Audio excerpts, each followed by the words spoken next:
You were my sisters intended. There's no world in which we could kiss. I love Anthony's look. He's like, huh? What? I'm confused. What? Huh?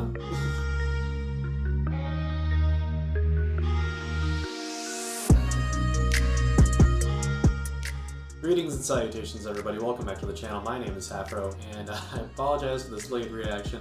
And I also apologize because this is not my initial first reaction to episode 7. Some errors in programming occurred. Basically, for some reason, my OBS wasn't recognizing my mic, and so I recorded the whole reaction, and there's no audio. So this is technically my second time viewing this. I'll probably talk about my initial reactions at some of the points, and you might hear me talking about some other stuff or my thoughts as I go through a second time. But yeah, I apologize. This is not my first time watching this episode. I'll make sure that the mic is connected for the finale reaction. But yeah, apologize for that. Of course, if you're new to the channel, thank you so much for watching. Please make sure hit that like button, hit that subscribe button. It really helps out the channel. And yeah, let's get into this second viewing of episode 7, the penultimate episode of Bridgerton season 2. Let's do it. This author may traffic in chatter and speculation, dear reader. Knowing what happens later in the episode, it's funny watching this upon second time because Penelope is very, very kind, as much as she can be at this moment, and then of course later. Yeah, so yeah, interesting. Who placed the young miss on that special stage so that she could make her grand exit. Of course, Penelope calling out the queen, and it just makes her want to hurt Eloise more, which was what I said on my initial review, but still makes me feel it.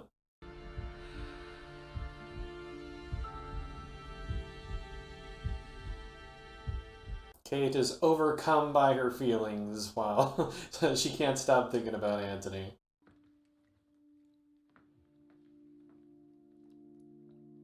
I do find it interesting, they have like 3 copper bathtubs and they're all taking a bath at the same time, and it just seems weird to me. But it does point out the fact that they didn't really have modern day plumbing back then, because normally a bathtub would be hooked up to all that stuff. But I guess the servants have to get rid of the water and stuff. Crazy.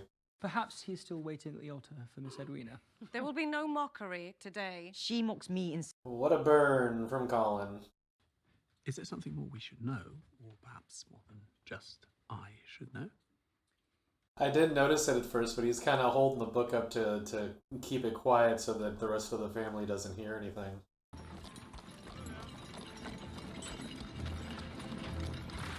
Eloise's face when the Queen's carriage pulls up is like, excuse me, what? Between Miss Edwina and the Viscount. That is all we are to say on the subject. Well, good day, Lord Fife. There aren't really promenades anymore. Like, you don't see people just, like, a whole group of people going out and conversing and talking. It's all more about, like, I guess the modern day promenade would probably be like the farmer's market or something. Don't look. Here come the side glances and the ignoring.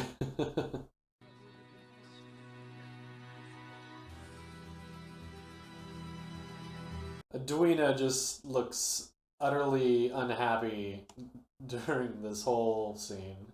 No one understands the pain of a broken engagement better than myself. I never thought we would recover after Mr. Bridgerton. I used to like Lady Featherington, at least admire her tenacity and stuff, but lately this season she's started to just become disagreeable, and I'm not the biggest fan of her anymore. I think it has to do with her and Lord Featherington's conniving. It's not sitting well. What were you doing visiting that printer's shop in the middle of your brother's so-called wedding? Oh. And I know in modern day you don't address or talk to the queen unless she addresses you first, so it's kind of they're kind of playing with the rules there with her talking to the queen first. That you are so rarely mentioned in those pages. I also hear you have a great distaste for society. Just Eloise is like, you're not wrong. can be used for greater purposes than ridicule and gossip mongering. Yes? Exactly the same thing Eloise told Penelope. Pride may not be as precious to you as your breath. Yeah. And I was just like, oh no. Well, if we cannot speak about the reasons, might we at least act as though they are of no consequence to us? I just now noticed that, so the Sharma's mother is wearing kind of a combination of like lavender mixed with like a pink, whereas Edwina is basically all pink and very light tones, whereas Kate is the purples and the darker tones, which is kind of interesting. After all, the Viscount and my sister have been so good at hiding their true feelings from everyone in public this far. Newton. Yes, and the corgi likes him now. I'm so happy that the corgi's like. I think it just has to do with Kate likes him now, and so does their dog, which is funny. Was I truly that blind? Yes, Edwina, you are truly that blind. I am quite certain both you and Lady Danbury will make sure of it.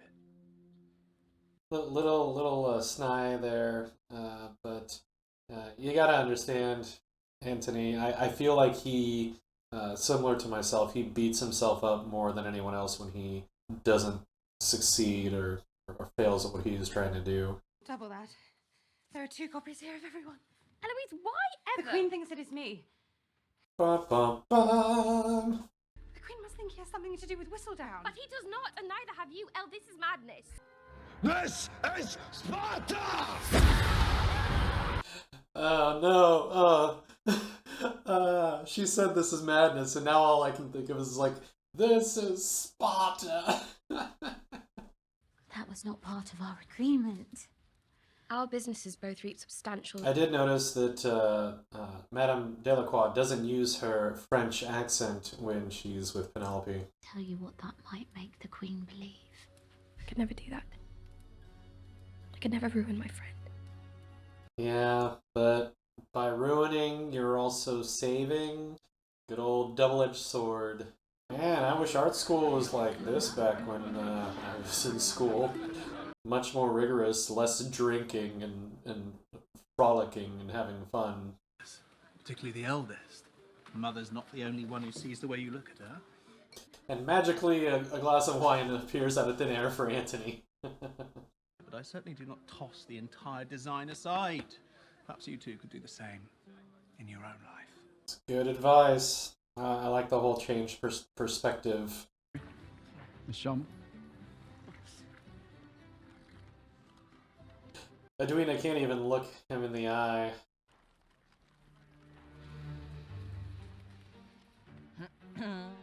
A little creepy, and of course Danbury sees it. She sacrificed far too much for us, indeed. Lady Hood, how good to see you. It's probably my favorite scene of this episode, because we didn't really get a whole lot of the two of them interacting throughout everything, because obviously, you know, Antony's focused on the daughters, and yeah, I just really like that little scene between the two of them. All debts and wages. And here's where I begin to see why my friends were saying they weren't big fans of this new Lord Featherington, and I'm like, yeah, he's starting to be a little bit kind of duplicitous. What is that supposed to mean? It means that you are a lady who has never had to endure any real difficulties in your... You know, initially, I wasn't a fan of how he handled this, but thinking on it, it's possible that he's being this mean to possibly protect her in the future. I don't know. Let me know what you guys think. I'm torn on whether or not I like how he handled the situation. Of course I believe in happy endings. How could I not? You saw up on Mama how happy. And it looks like Edwina no longer does. It's a shame that all of this has kind of sullied her good nature and her naivete, and she's kind of almost becoming like Antony, cold and not believing of love or not wanting it. You were my sister's intended. There's no world in which we could kiss. I love Anthony's look. He's like, huh? What? I'm confused. What? Huh? Over there, is it not? The one with the Danbury name. We shall have a full house, no doubt. It is funny to see the women acting like that, because I mean, that's how people are today too, just very kind of conniving and petty sometimes.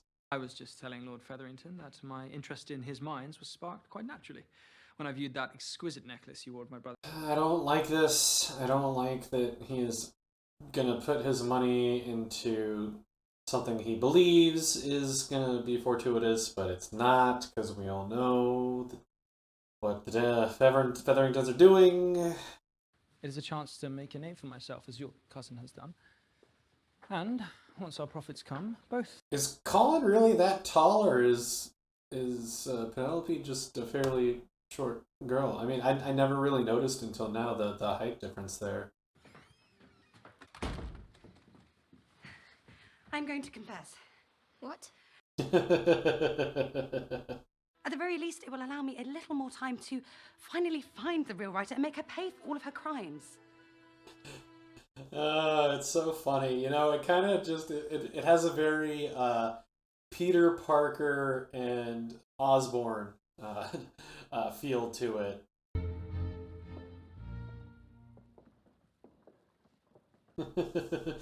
And no one is there. A new perspective, yes? Dancing? With who? I do love this little bit, even though it's it doesn't last very long. It's nice of Antony to kind of try and bring everyone together. It's totally against how he has been, so new perspective.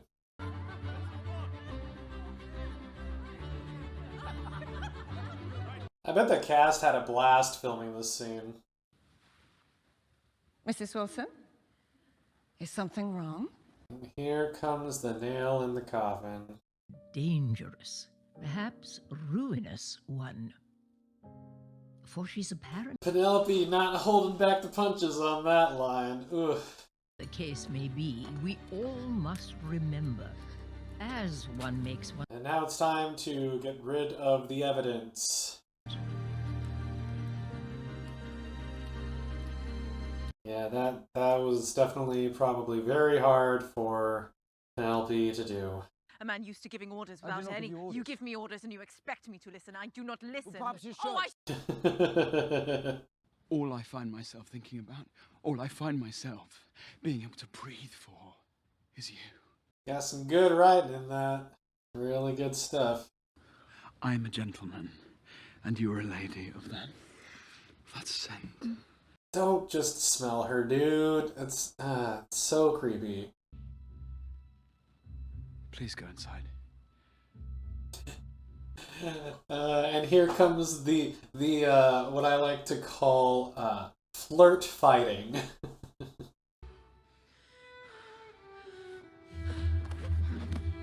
So I saw that coming. What I didn't see coming was that. I was like, oh, so we're going further.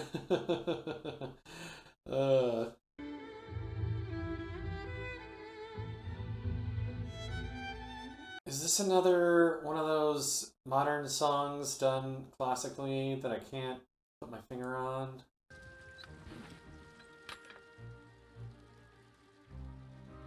And see, he's gonna do what he thinks is the right thing. Is like they basically aren't supposed to do that if you're not married back in those times. So he's gonna go propose. One, because he loves her, but two, obligation. I know it is early. And she has I'm afraid that is not Abscond? Is that the word? Bounce? Bounced is the more modern term.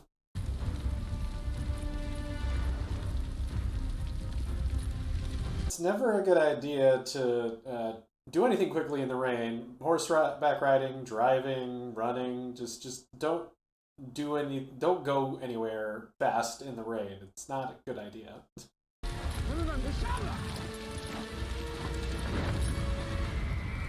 And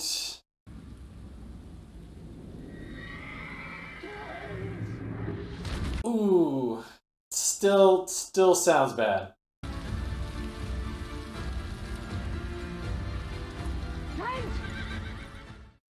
All right, well that was episode 7. Once again, not my first time watching it. Had to re-record it, but a lot of it is basically my thoughts at the time or some comments of things that I kind of saw upon second viewing. So hopefully you guys still enjoyed it. Definitely, I will be back next week with the fresh reaction to the finale. I will double, triple check and make sure that everything is working before I record that reaction. So once again, sorry for that, but let me know what you guys thought of the episode. I actually really enjoyed this episode. I think definitely, I mean, it's not the best of the season, but I did really like everything that kind of happened in there, and getting the whole Penelope and Eloise situation kind of coming to a front there. I really enjoyed that, and seeing how that came down. And I'm not a big fan of the Featheringtons in general right now, aside from Penelope, obviously, but really like that episode. I'm interested to see,